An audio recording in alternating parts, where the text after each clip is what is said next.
Hi, Gary Zacharias here, doing some more English Essentials. This time a little change of pace, not that I'm not in front of the camera, that's not the change of pace I wanted to look at, but it's something that's not really grammar and it's not really essential writing skills, but it's something called sentence variety. Now, can you write boring sentences and still be understood? Sure. Can you write boring sentences and escape any grammar issues? Sure. Here's the deal though, writing nice sentences gets you noticed. And so I mentioned some things here in that first paragraph. I said Americans love variety, and I gave you some examples. And I said the same comes true whether you're looking for cereal or whatever. We love variety, but the same applies in writing. People love variety in writing. I'll show you some examples in just a minute. So it's not going to be difficult. This is something that you can talk to with your teachers, but if you want your sentences to sing instead of just to sit there like lumps, you want to work on 3 areas of sentence variety. So in the second paragraph, I talk about the things you can do, and it's easy to do, you just have to think about it a little bit, is start looking at your own writing and make the following changes.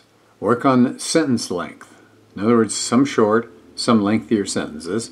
Different grammatical constructions. And I know people are going to say, oh man, I don't do grammar well.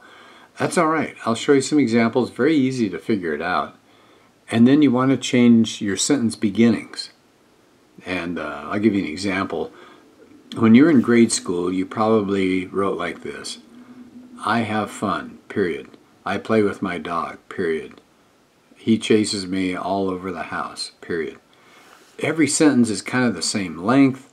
They all start with a subject first, and they're not particularly interesting. So I'll show you a sample here, and I want you, my challenge to you then is to try looking at your own sentences and decide one at a time. Look at one of these 3 at a time. Just first is look at your sentence length. Are they all roughly the same number of words?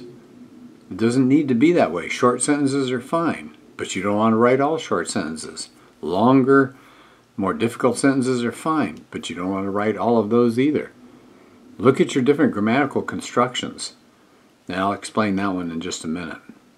For example, you might be looking for things like semicolons, or use of those subordinate conjunctions like although and while and since and because. And then that third thing, very easy to see, different sentence beginnings. Do you always start with your subject and verb first? It doesn't have to be that way. So let's take a look. Let me show you an example here. This was an American author, and she wrote some really interesting things. Her name is Rachel Carson. And here's what she said. This is a woman who was getting paid to write, so she knew how to write well. Let me read. I don't know if I want to read the whole thing first. No, I'm just going to read maybe 2 or 3 sentences and then we'll pause. The edge of the sea is a strange and beautiful place. Okay, so that was her topic sentence. Now, I put my little numbers in parentheses here so we can talk about sentence 1, sentence 2, and sentence 3. So here's her topic sentence. The edge of the sea is a strange and beautiful place. All through the long history of the earth, it has been an area of unrest because waves have broken heavily against the land, the tides have pressed forward over the continents, receded, and then returned. For no 2 successive days is the shoreline precisely the same. The tides advance and retreat in their eternal rhythms, and the level of the sea itself is never at rest. Okay, let's stop there. So I read 4 sentences to you. I hope you notice, and we're going to look at it more closely, but I hope you notice they are different lengths, they're constructed very different, and they have a varied opening in some of these. So let's take number 1. The edge of the sea is a strange and beautiful place.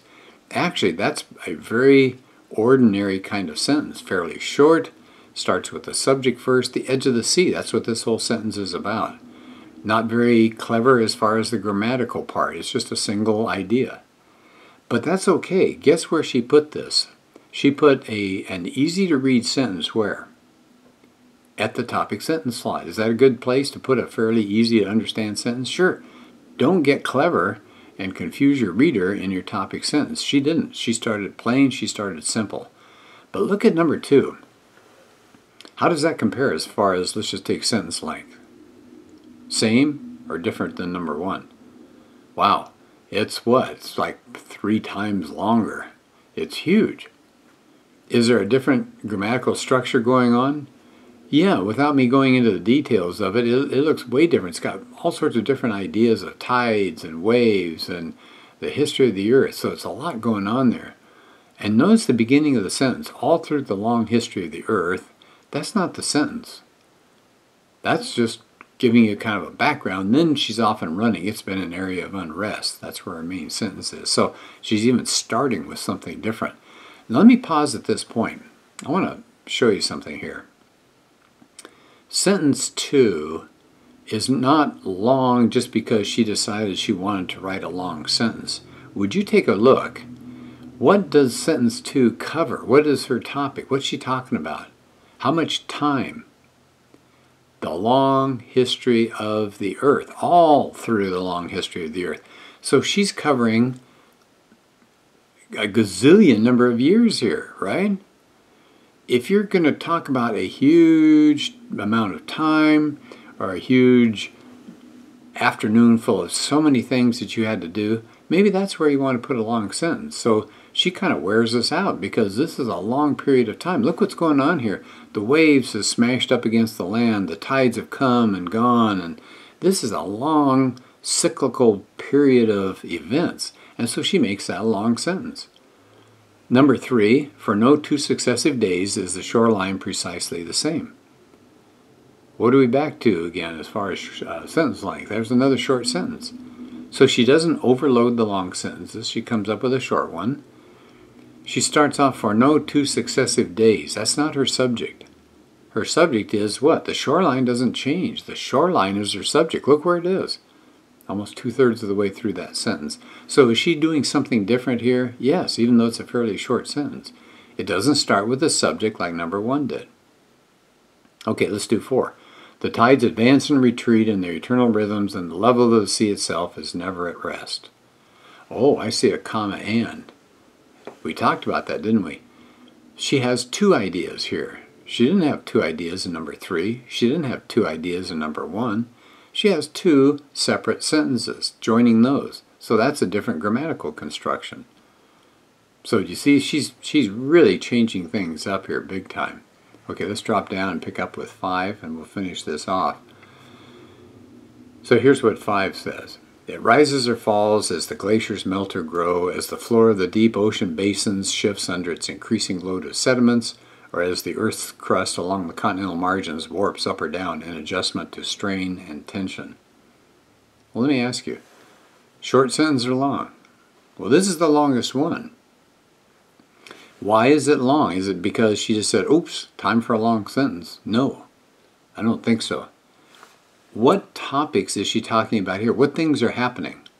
Glaciers are doing their thing. Ocean basins are shifting. The Earth's crust is warping. Are these fast or are these slow activities? Thank goodness they're slow activities. I don't want the Earth's crust warping up and down every day. We'd be flying off and coming down and flying off and coming down. So she's talking about an extremely long period of time. So she has this long sentence, and she has these ors to join them. As and or and as. So she's making it pretty complicated grammatically.